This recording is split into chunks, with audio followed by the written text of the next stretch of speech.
Todas estas preguntas planteadas nos permiten identificar que la clasificación de los diseños de investigación no funciona mediante una sola etiqueta, sino mediante ejes que pueden combinarse. En ese sentido, acá se evidencian esos 4 ejes. El primer eje es el control de la intervención. En el estudio observacional, el investigador registra lo que ocurre sin asignar la exposición. En el estudio de intervención o un estudio de corte experimental, se modifica deliberadamente la atención o introduce una estrategia. Esto no significa que todo estudio observacional sea débil ni que toda intervención sea necesariamente un ensayo clínico aleatorizado. Por otro lado tenemos el segundo eje, el cual es el propósito. Los estudios descriptivos estiman la frecuencia, distribución o características. Los analíticos, en cambio, comparan grupos o exposiciones para examinar asociaciones, factores relacionados, predictores o posibles efectos. Un mismo estudio puede incluir una parte descriptiva y otra analítica, pero debe identificarse su propósito principal. El tercer eje es la incorporación del tiempo. Los estudios transversales ofrecen una fotografía de la población en un momento o periodo. Por otro lado, los longitudinales observan cambios, secuencias o eventos a lo largo del tiempo, cual implica un seguimiento. Esa es la diferencia fundamental entre estos dos tipos de diseño, según el número de mediciones. El cuarto eje describe cuándo se generan o recuperan los datos. Prospectivo, cuando los datos principales se van a recoger después de iniciar el estudio. Retrospectivo, cuando se analizan datos ya existentes. Y ambidireccional, cuando se combinan datos previos con seguimiento posterior. Por ejemplo, un estudio podría ser observacional, analítico, longitudinal y de corte retrospectiva. Otro puede ser experimental o de intervención, longitudinal, cuasi experimental y prospectivo. Nombrar el diseño exige describir esa lógica completa y evitar expresiones vagas como diseño prospectivo, sin indicar qué se compara ni desde dónde se parte. Ok, entonces este va a ser un esquema que utilizaremos para identificar qué tipo de diseño es el que actualmente estamos utilizando en nuestra investigación. Con esta estructura vamos a revisar primero los estudios observacionales descriptivos.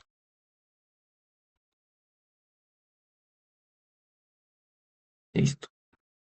Los estudios descriptivos responden principalmente qué ocurre, en quiénes, dónde, cuándo y con qué frecuencia. No buscan atribuir causalidad, pero son necesarios para conocer la magnitud de un problema, caracterizar la población atendida y generar nuevas preguntas. El reporte de caso, por ejemplo, siendo uno de estos tipos de estudios observacionales descriptivos, describe con profundidad a un paciente. La serie de casos reúne varios pacientes con características clínicas semejantes. Estos son útiles ante condiciones raras, respuestas inesperadas, procedimientos novedosos o eventos adversos. La fortaleza de este tipo de estudios es el detalle clínico. Es el nivel de rigurosidad para examinar un caso clínico. Sin embargo, su limitación sería la ausencia de un comparador adecuado. El estudio transversal descriptivo caracteriza a una población en un momento o periodo definido. Su medida clásica es la prevalencia, la proporción de personas que presentan una condición en el periodo evaluado. Por ejemplo, la proporción de cuidadores con sobrecarga elevada en una consulta de rehabilitación. Por otro lado, los registros clínicos o series clínicas describen diagnósticos, procedimientos, resultados funcionales o características epidemiológicas documentadas por una institución. Es importante aclarar que el registro también es una fuente de datos. El diseño dependerá de cómo se utilice. En el ejemplo sobre niños con discapacidad intelectual atendidos en el periodo de 2022 y 2025, sería necesario definir con precisión la población, los criterios de elegibilidad, cada variable, los denominadores y la proporción de historias incompletas. Todo esto a fin de ser claros en cuanto a la metodología que estamos utilizando. Entonces, descriptivo no significa improvisado. Estos estudios requieren criterios claros, mediciones válidas, un control de duplicados, denominadores coherentes, es decir, especificar claramente cuáles son nuestras variables, e intervalos de confianza cuando corresponden, y hablando un poco más de la parte estadística. Ok, entonces vamos a pasar ahora a el reporte de caso como un tipo de diseño de investigación. Frecuente en rehabilitación por el mismo hecho de que podemos encontrarnos con casos muy particulares o atípicos. Un reporte de caso, entonces, ¿qué es o de dónde parte? Parte de una situación clínicamente relevante, una condición infrecuente, atípica, una respuesta inesperada, un evento adverso o una intervención que merece documentarse. El valor del reporte no reside solamente en afirmar que el tratamiento funciona para todos, sino en describir con suficiente detalle qué ocurrió y qué puede aprenderse. La situación inicial debe incluir el diagnóstico, los antecedentes, las características funcionales, el contexto y la cronología. La evaluación debe incorporar medidas clínicas o funcionales pertinentes, idealmente con instrumentos reconocidos o válidos. Si se aplica una intervención, debe describirse su contenido, las dosis, la frecuencia, la duración, la progresión, responsables, adherencia y cointervenciones. En rehabilitación, decir únicamente recibió fisioterapia es insuficiente, hay que ser sumamente específicos. La evolución, por otro lado, debe mostrar resultados a lo largo del tiempo. Seguimiento, eventos adversos y perspectiva del paciente cuando sea relevante. El reporte permite documentar, enseñar y generar hipótesis. Sin embargo, no puede estimar la eficacia ni atribuir el cambio exclusivamente a la intervención, porque podrían intervenir la evolución natural, maduración, regresión a la media, tratamientos simultáneos o cambios en el contexto. Una guía que nos ayuda a reportar de manera completa este tipo de investigaciones es la guía CARE. La información del paciente, la cronología, evaluación diagnóstica, intervención, seguimiento, resultados y consentimiento. Esta puede usarse desde el inicio como una lista de verificación, una especie de checklist, pero ojo, no sustituye el juicio clínico ni metodológico. Es más que nada una guía, como su nombre bien lo dice, nos orienta, pero claro, tenemos que tener ciertas nociones en cuanto a la metodología para poder realizar dicha investigación. ¿Okay? Vamos a ver un ejemplo de reporte de caso.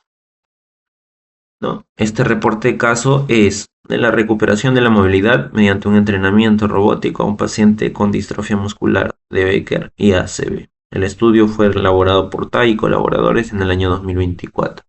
El paciente, por ejemplo, en la muestra tenemos solo un paciente adulto, lo cual caracteriza este tipo de reportes o de investigaciones de reporte de caso.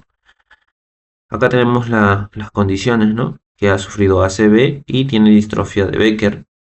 Y la intervención que se ha llevado a cabo, que también es de interés, es el entrenamiento robótico. Entonces, ya nos brindan justamente esos datos, requisitos para poder sostener que es un reporte de caso.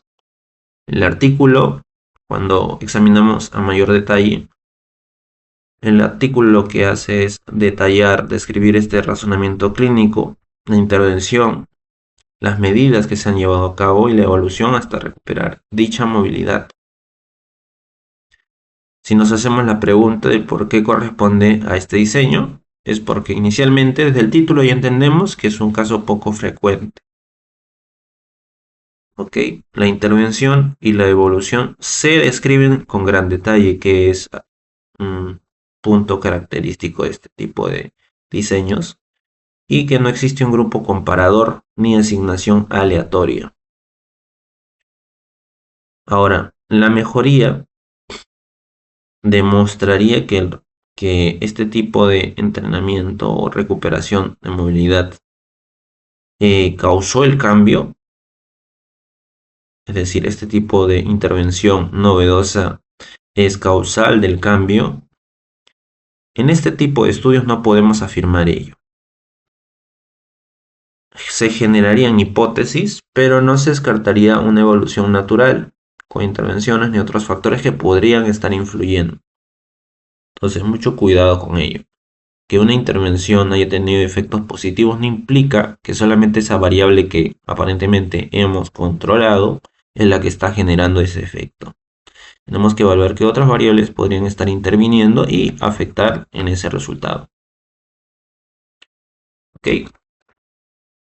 Pasemos ahora a un diseño que no profundiza en un caso, sino que ofrece una fotografía de una población. Y estamos hablando de los estudios transversales. Y como su título menciona, es como una fotografía de la población.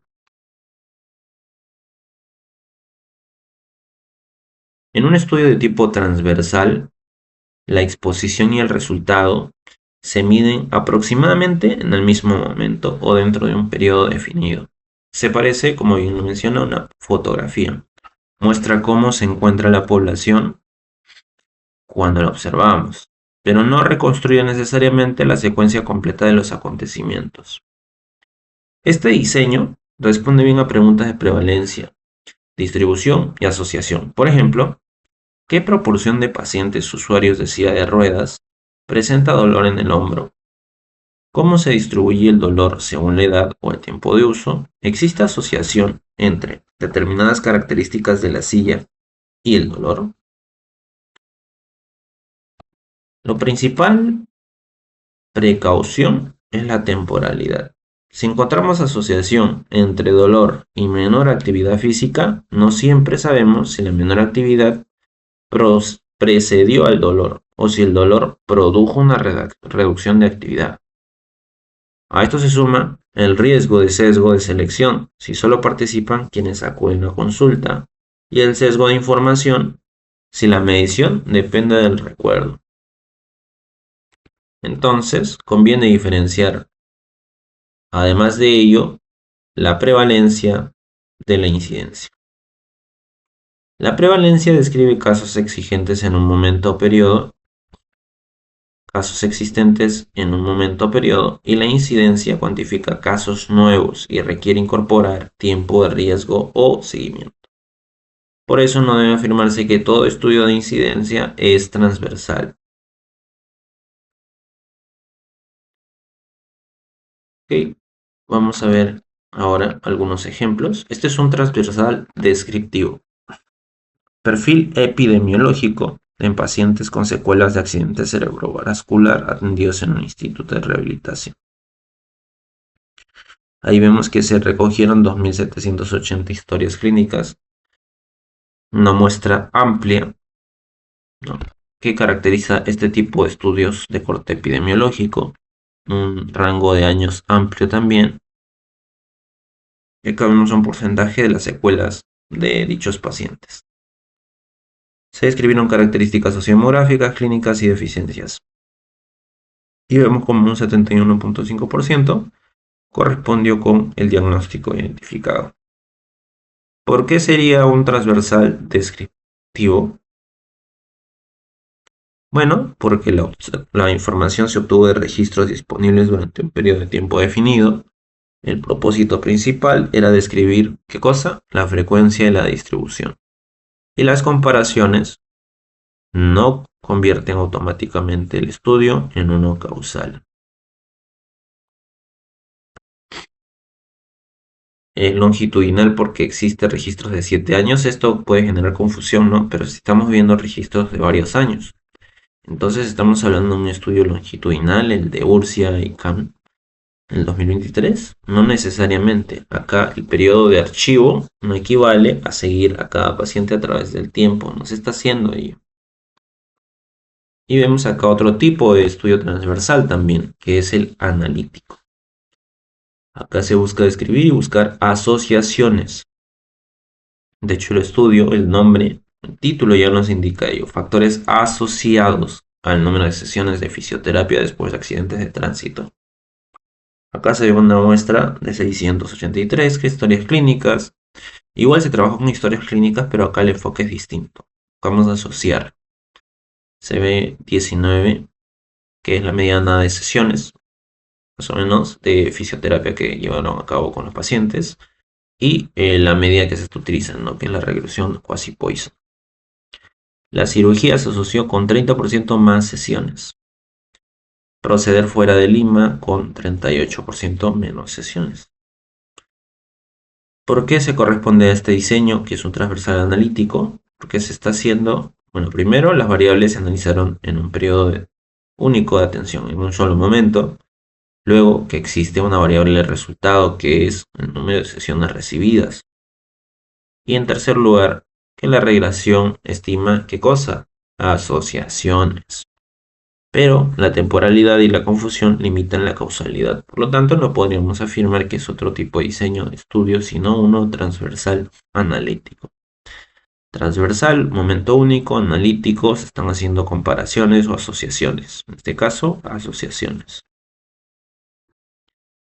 Una regresión convierte el estudio que estamos analizando en uno de corte. No.